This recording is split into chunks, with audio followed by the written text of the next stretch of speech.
로마서 5장. 바울은 계속해서 글을 쓰고 있으며 그리스도의 몸인 신자들에게 말씀하면서 십자가에 대해 설명하고 있습니다. 로마서 5장에서 우리는 의와의 결과에 대해 알게 될 것입니다. 하지만 먼저 간단히 검토해 보겠습니다. 그러면 당신의 구분은 옳은가요? 우리는 성경을 올바르게 나누어야 합니다. 그러면 4장을 잠깐 다시 살펴보겠습니다. 우리는 어떻게 위로움을 얻을 수 있는가? 그리고 답은 그렇지 않다는 것입니다. 바울은 4장에서 아브라함과 다윗이 모두 오직 그리스도를 믿는 믿음으로만 구원을 받았다고 설명했습니다. 하나님께서 그들에게 말씀하신 것, 아브라함에게 주신 복음은 그가 후손을 갖게 될 것이라는 것이었습니다. 다윗에게 전해진 복음은 지상 왕국에서 누군가가 그의 왕좌에 앉을 것이며 그가 또한 통치할 것이라는 것이었습니다. 그럼 사도행전 9장에서는 무슨 일이 일어나나요? 베드로의 일행을 박해하던 그 사람은 성령을 모독한 죄로 사도행전 7장에 언급된 신성모독죄를 지었고 스데반을 돌로 치는 데에도 가담했던 사람입니다. 그리스도를 따르는 자들의 피를 손에 묻힌 자는 구원을 받았습니다. 그러니 가장 사악한 범죄자라도 믿기만 하면 구원받을 수 있습니다. 그래서 바울이 다마스쿠스로 가는 길에 예언된 사건이 일어났습니다. 부활하시고 승천하시고 영광스럽게 되신 주 예수 그리스도께서 그에게 나타나시어 말씀하셨습니다. 바울이 말한 것은 주님, 당신은 누구십니까? 입니다. 그리고 주님께서 말씀하셨습니다. 저는 제가 박해하는 예수다. 가시에 찔리는 것도 힘들구나. 사도행전 9장 5절. 그래서 가시는 소를 자극하거나 올바른 방향으로 움직이게 하는데 사용되는 작은 막대기입니다. 그래서 바울은 예수 그리스도를 자신의 주님이자 구세주로 믿지 않았기 때문에 올바른 방향으로 나아가지 못했습니다. 그는 적이었습니다. 그는 그를 반대했습니다. 그런데 그가 예수님을 주님이라고 부른 그 순간 바울은 그 길에서 구원을 받았고 이 영광스러운 주 예수님이 십자가에 달려 죽으시고 묻히시고 다시 살아나신 분임을 깨달았습니다. 그리고 바울을 구원한 복음이 바로 그것입니다. 그래서 그는 하나님 아들의 영을 그 안에 받았습니다. 그리고 사탄은 말했습니다. 무슨 말이에요? 그는 저 남자야. 무슨 일이에요? 이런 내용은 성경에 나오지 않습니다. 그것은 예언된 정보이기 때문에 성경에 나오지 않았습니다. 그러니 우리는 지금 기다리고 있습니다. 은혜의 경륜을 믿고 그리스도의 몸으로 들어간 모든 사람은 사도행전 9장에서 시작된 다른 이가 나타나 예언하는 것을 기다리고 있습니다. 그것은 오직 주 예수 그리스도께서 우리를 휴거하기 위해 바울에게 주신 것입니다. 그러면 우리 모두 함께 올라갈 거예요. 모든 신자들. 그래서 신은 문제에 대해 말씀하셨고 이제는 해결책에 대해서도 말씀하셨습니다.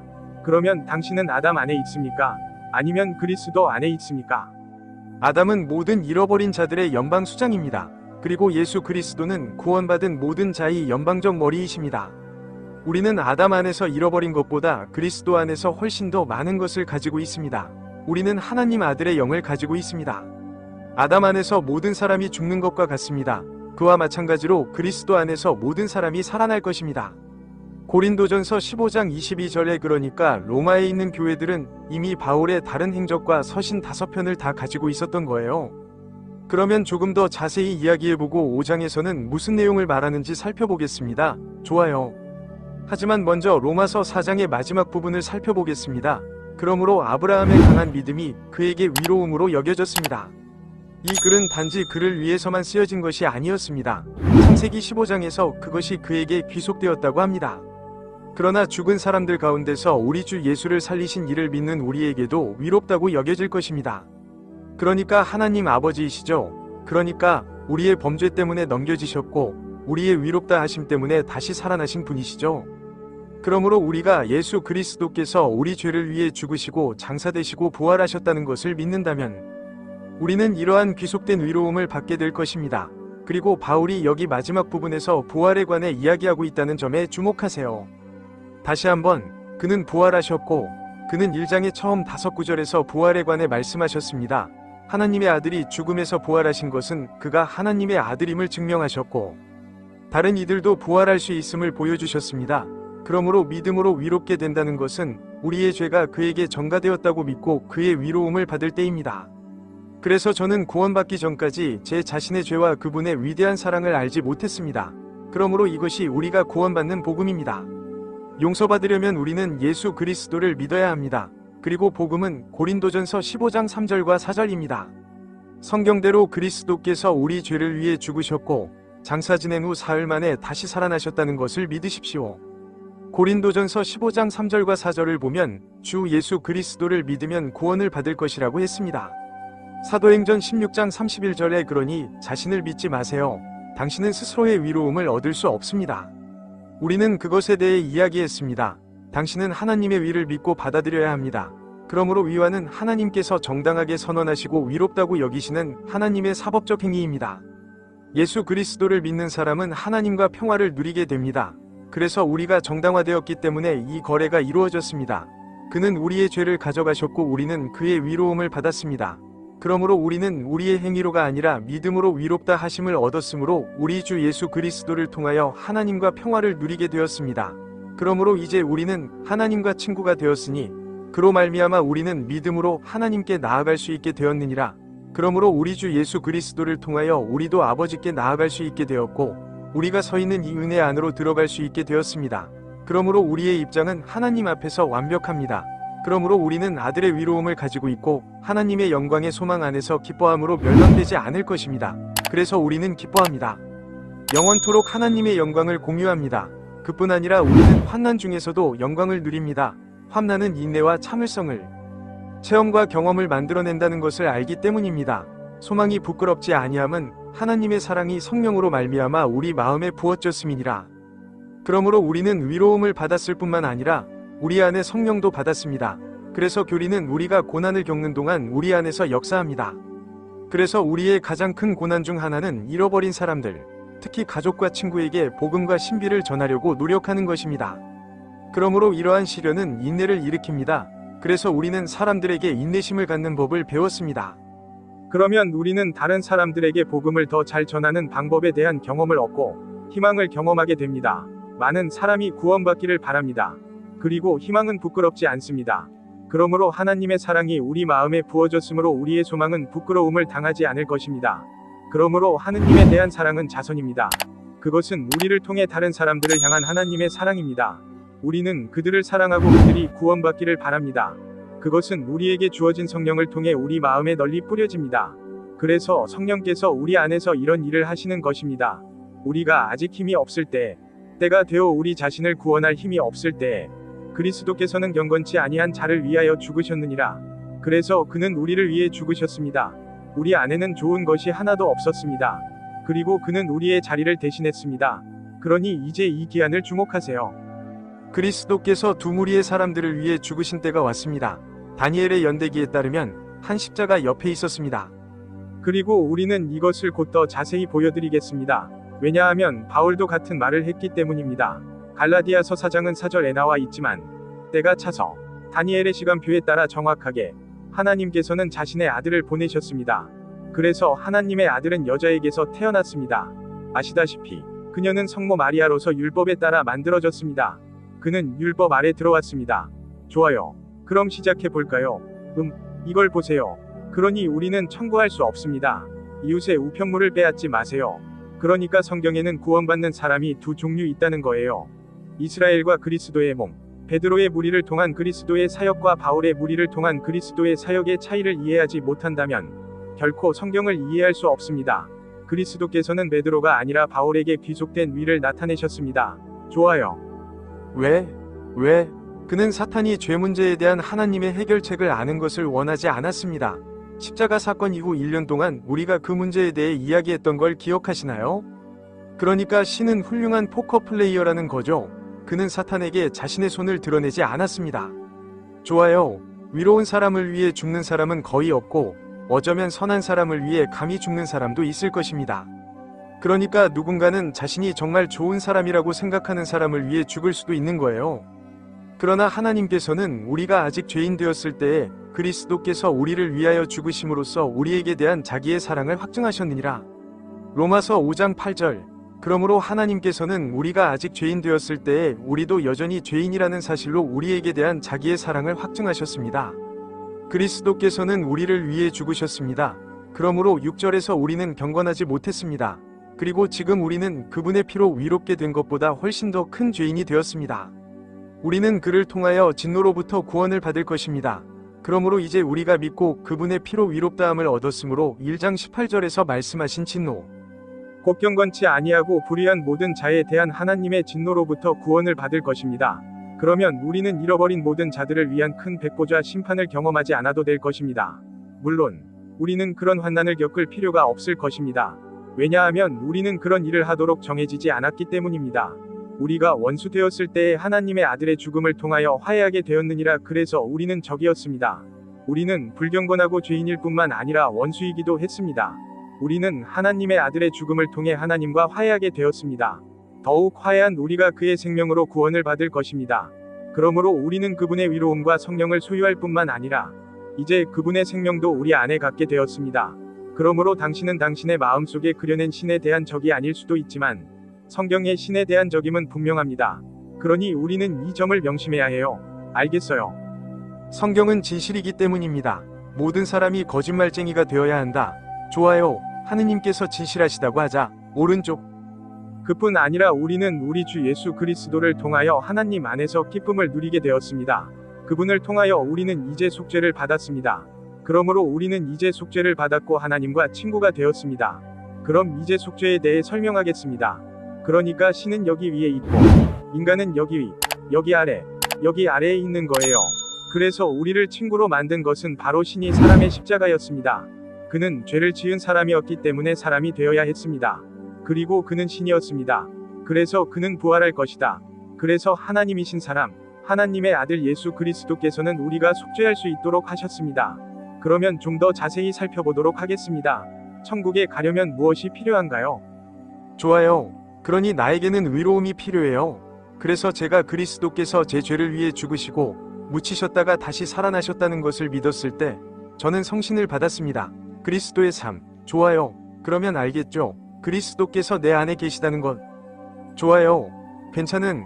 그래서 저는 여러분에게 저도 그리스도 안에 있다는 것을 보여드리고 싶습니다. 그래서 저는 그의 귀속된 위로움을 가지고 있습니다. 속죄는 한 단어로 볼 수 있습니다. 그래서 우리는 자유로워졌어요. 우리 친구들을 해방시켜 주세요. 우리는 친구였어요. 아시다시피 그리스도께서는 우리의 손과 아버지의 손을 잡으셨습니다. 그리고 그는 그들을 하나로 합쳤습니다. 그래서 그 판사는 피고인을 위해 죽었습니다. 그것을 대체라고 합니다. 그리고 제가 그의 위로움을 받았을 때, 제가 그것을 믿었을 때를 귀속이라고 합니다. 그러니까 우리는 종교가 아니라 관계를 맺고 있는 거예요. 그리고 여기서는 갈라디아서 4장 6절에서 하나님의 아들의 영이 우리에게 어떻게 임하는지에 대해 말하고 있습니다. 그리고 너희가 아들인 까닭에 하나님께서는 그의 아들의 영을 보내셨느니라. 그의 아들의 영이 여러분의 마음에 들어오셔서 아바, 아버지 하고 부르짖는 것을 보십시오. 그렇다면 가장 위대한 사랑의 행위는 무엇일까요? 그것은 우리 주 예수 그리스도께서 우리의 죄를 위해 십자가에서 영웅적으로 용감하게 죽으신 것을 말합니다. 그리고 그는 본질적으로 이렇게 말했습니다. 아버지, 그들의 책임을 저에게 돌리시고 그들에게 제 위로움을 보여주십시오. 그러면 이 조정을 조금 더 자세히 살펴보겠습니다. 바울이 고린도후서에서 이미 그것에 대해 말했듯이 하나님께서 그리스도 안에 계시다는 것입니다. 좋아요. 그러므로 그리스도께서 그 몸 안에 계셨을 때 하나님도 그 몸 안에 계셨습니다. 세상을 자기와 화해시키다. 그래서 그는 스스로 세상과 평화를 이루었습니다. 아시다시피 그는 그들에게 죄를 돌리지 않습니다. 세계 사람들. 그러므로 그는 자신의 피로 온 세상의 모든 죄를 대신하여 갚으셨고 화해의 말씀을 우리에게 맡기셨습니다. 그러므로 19절에서 그들의 죄를 돌리지 아니하는 것은 그들의 허물을 그들에게 죄와 같은 것으로 여깁니다. 이는 위로움을 귀속시키는 것과 같지 않습니다. 좋아요. 돈을 냈다는 것과 용서받았다는 것은 다릅니다. 그러므로 우리는 그리스도의 사신이 되어 하나님께서 우리를 통하여 여러분에게 권면하시는 것과 같습니다. 우리는 그리스도를 대신하여 여러분에게 기도합니다. 하나님과 화해하십시오. 그러므로 이제 믿는 자들은 대사가 되어야 합니다. 우리는 모두 그리스도의 대사가 되어 잃어버린 사람들을 돕고 하나님과 화해해야 합니다. 하나님께서 세상과 화해하셨기 때문입니다. 그래서 모두가 화해할 수 있어요. 그는 아들의 피에 달래졌습니다. 그는 더 이상 인류에게 화를 내지 않습니다. 하지만 화해하려면 먼저 믿어야 합니다. 그리고 그는 그저 내 아들을 믿어라 고 말했습니다. 그가 한 일은 아시다시피 복음을 전한 다음 우리는 친구가 될 수 있었습니다. 친구가 되려면 두 사람이 필요하거든요. 신이 말씀하십니다. 저는 너의 친구가 되고 싶다. 당신은 내 친구가 되고 싶어요. 그러면 우리는 네, 저는 당신과 친구가 되고 싶어요 라고 말해야 합니다. 정말 좋은 거래예요. 그럴 거라고 믿어야겠어요. 제가 해야 할 일은 당신 아들이 한 일을 믿는 것입니다. 좋은 거래예요. 제가 가져갈게요. 알잖아. 그러니 모두가 그걸 받아들여야 합니다. 하나님께서는 죄를 알지도 못하신 그를 우리를 위하여 죄로 삼으셔서 우리로 하여금 그 안에서 하나님의 위가 되게 하셨습니다. 고린도후서 521장. 그러므로 이제 여러분은 믿음으로 그분의 위로움을 얻었다는 것을 알게 됩니다. 그러면 여러분은 친구가 될 수 있습니다. 왜냐하면 그러면 그분께서 우리의 죄를 가져가시고 우리가 그분의 위로움을 받게 된다는 것을 알게 되기 때문입니다. 그래서 바울은 계속해서 말합니다. 그러므로 한 사람으로 말미암아 죄가 세상에 들어왔느니라. 이 종이의 반대편에 무엇이 있는지 한번 볼까요? 괜찮은, 아마 그걸 볼 수 없을 거예요. 알았어요. 그리하여 한 사람 아담으로부터 죄가 세상에 들어왔습니다. 그리고 죄로 인한 죽음. 좋아요. 그러니 그것이 죄라는 것을 알아두세요. 단수형, 그러니까 바울은 지금 인류 전체에 대해 말하고 있는 거예요. 그러므로 한 사람의 죄로 말미암아 세상에 죄가 들어오고 죄로 말미암아 사망이 들어왔느니라. 이제 모든 사람에게 퍼져나가죠. 그러므로 모든 사람이 죄를 지었으므로 죽음이 모든 사람에게 이르렀습니다. 왜냐하면 아시다시피 죄는 죄의 본성이기 때문입니다. 우리는 아담으로부터 죄의 본성을 물려받았기 때문에 죄의 본성을 가지고 있습니다. 그리고 우리가 죄를 짓는 것은 우리가 행하는 잘못된 일이기도 합니다. 그러므로 우리 모두는 죄를 지었습니다. 우리는 우리의 죄를 더했습니다. 율법이 있기 전에도 죄는 세상에 있었습니다. 그러나 율법이 없으면 죄가 돌려지지 않습니다. 그러므로 죄는 세상에 있었지만 사람들에게 돌려지지 않았습니다. 돌려지지 않았기 때문입니다. 율법이 없었기 때문입니다. 그럼에도 불구하고 죽음은 아담부터 모세까지 지배했습니다. 이에 대해서는 잠시 후에 살펴보겠습니다. 아담의 범죄와 같은 죄를 짓지 아니한 자들에게도 오실 이 형상은 누구이겠느냐? 그래서 아담은 선악을 알게 하는 나무의 열매를 먹지 말라는 직접적인 명령이나 규칙을 가지고 있었습니다. 그리고 그는 그 직접적인 규칙을 어겼습니다. 하지만 아직 법이 없었으므로 그들은 법을 어기지 않았습니다. 누가 그 인물이었습니까? 그래서 그는 구원받은 모든 사람의 연방적 머리인 예수 그리스도의 모형과 같았습니다. 그는 모든 법률의 연방 수장이었지만 범죄에 대한 수장은 아니었습니다. 또한 은사도 마찬가지입니다. 범죄에 비하면 우리에게 은사가 있으니 한 사람의 범죄로 많은 사람이 죽었거든 하물며 하나님의 은혜와 은혜로 말미암은 은사는 한 사람 예수 그리스도로 말미암아 많은 사람에게 넘쳤느니라. 그럼 무료 선물이 있는데 그 무료 선물이 무엇인지 알아보겠습니다. 그리고 한 사람이 죄를 지은 것과는 다릅니다. 그 사람은 아담이었습니다. 은사도 이와 같습니다. 심판은 한 사람에 의해 정죄로 이어졌습니다. 그러나 그 은사는 많은 범죄에 대한 위롭다 하심에 이르는 것입니다. 한 사람의 범죄로 말미암아 사망이 한 사람에 의하여 지배를 받았느니라. 아담이 위롭다 하심을 얻었은즉 은혜와 위의 선물을 풍성히 받는 자들은 한 분의 예수 그리스도로 말미암아 생명 안에서 왕노릇할 것이요. 그러므로 여기서의 은사는 위로움의 은사입니다. 보세요. 그것이 선물입니다. 5장 17절에 나오는 위의 선물입니다. 그러므로 한 사람의 범죄로 모든 사람이 정죄를 받았듯이요. 모든 사람이 그들의 죄로 인해 정죄받았고 한 사람의 위로움으로 인해 정죄받았습니다. 그 무상 은사는 모든 사람에게 생명의 위롭다 하심을 위하여 주어졌습니다. 그래서 사람들은 그리스도를 믿는 믿음으로 위롭다함을 받을 수 있습니다. 한 사람의 불순종으로 많은 사람이 죄인이 되었느니라. 그러므로 한 사람의 순종으로 많은 사람이 위롭게 될 것입니다.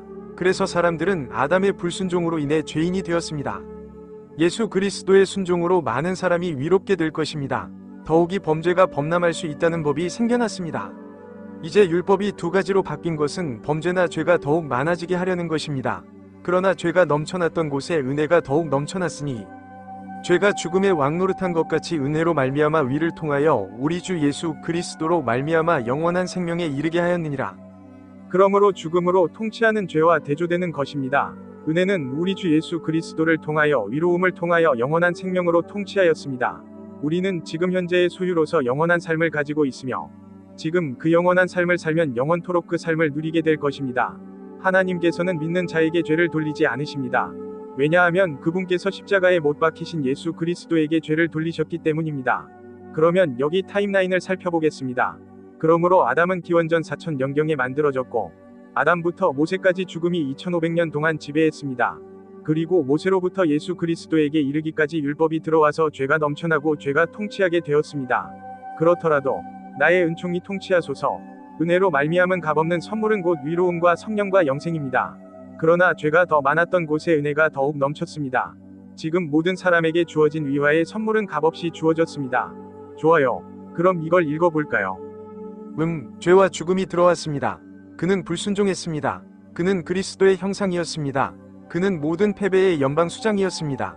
그리고 한 사람으로 인해 많은 사람이 죽었습니다. 법이 없으면 죄가 돌려지지 않습니다. 그러자 법이 들어왔습니다. 그러나 지금은 은혜가 풍성합니다. 따라서 세 가지 귀속은 이런 식으로 설명될 수 있습니다. 하나님의 진노는 118절에서 사람의 모든 불의와 불경건함에 대하여 설명되었습니다. 그러므로 아담의 죄는 인간에게 죽음으로 이어졌습니다. 그러다가 법이 생겼습니다. 그리하여 인간의 죄가 그리스도에게 전가되었습니다. 그는 달래는 사람이었다. 하나님 아들의 화해는 3장 21절부터 26까지 설명되었습니다.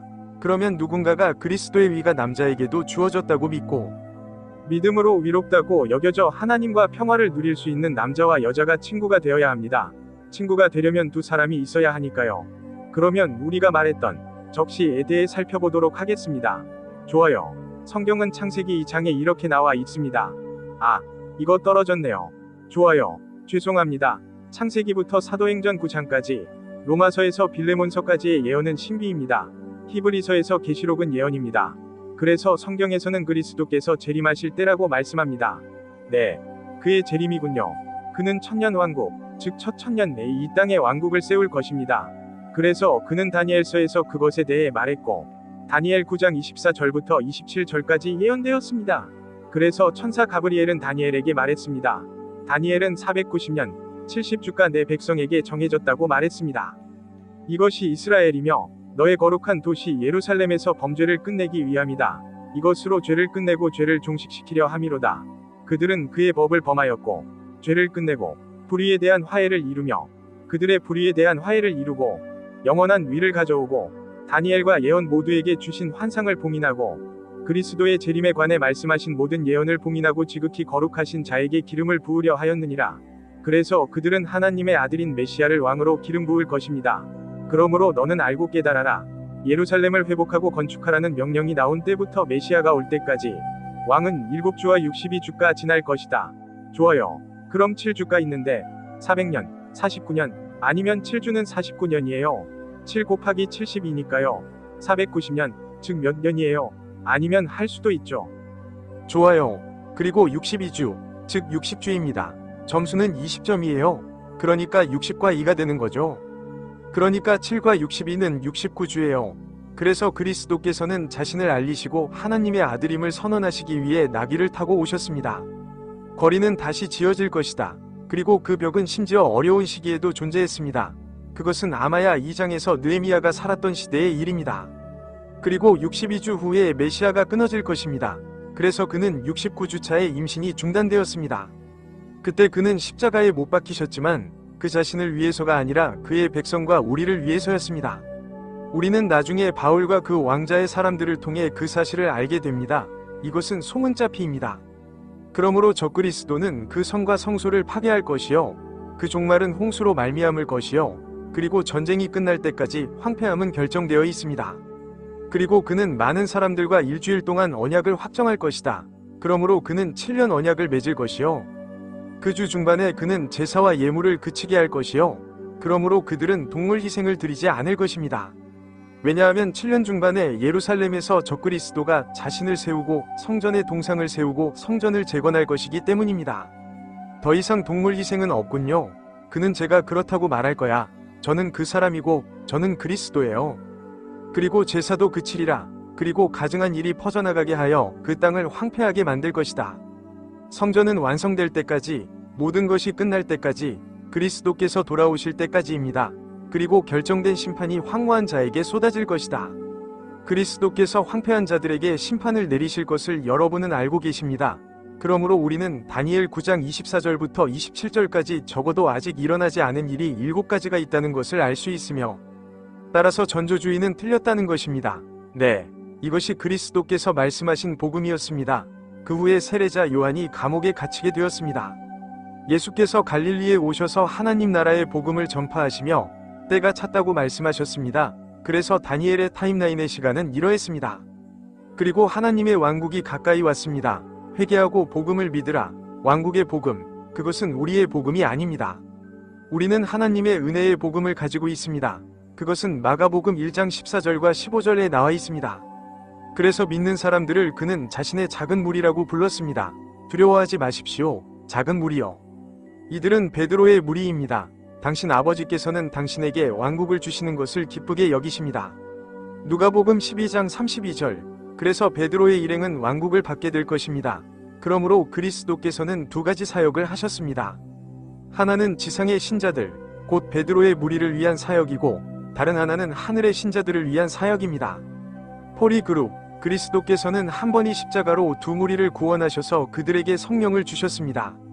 태초에 하나님이 하늘과 땅을 창조하셨기 때문입니다. 그래서 그는 왕국을 다스릴 수 있는 두 번의 라운드를 갖게 됩니다. 왕국의 다른 면은 바울에게까지 드러나지 않았습니다. 그래서 우리는 로마서에 대한 학습 가이드를 올바르게 나누어 놓은 간결한 해설서인 로마서를 갖게 되었습니다. 그리고 우리는 구원받는 방법을 간단하게 설명했습니다. 이 제품은 컬러로 출시되었으며 모두 아마존에서 구매 가능합니다. 저희 웹사이트는 marianmanly.com입니다. 우리의 유튜브 채널인 살베이션, 라이틀리 디비딩, 앤드 더 랩처입니다. 공유하고 구독해주세요. 다음으로 우리는 바울을 통해 새로운 정체성을 부여받았기 때문에 죄책감과 수치심을 없애는 방법을 알아보겠습니다. 우리는 십자가에 못 박히고 부활한 삶을 살 수 있습니다. 6장에서는 우리가 죄에 대해 죽었다는 것을 알게 될 것입니다. 7장에서 우리는 법에 대해 죽었습니다. 8장에서 우리는 육체에 대해 죽었습니다. 정신이 있다면. 그래서 우리는 1장 18절에서 320까지는 위가 필요했고, 3장 21절부터 5장 20일까지는 위가 귀속되었고, 여섯 번째 예배를 위해 위가 주어졌다는 것을 알 수 있습니다. 6장부터 8장까지 부여된 귀속은 같은 것입니다. 로마서 9장부터 11장까지는 믿지 않는 유대인들이 거부한 위로움입니다. 그리고 12장부터 16장까지는 위로움을 실천했습니다. 시청해주셔서 감사합니다. 신이 축복이 있기를 바랍니다.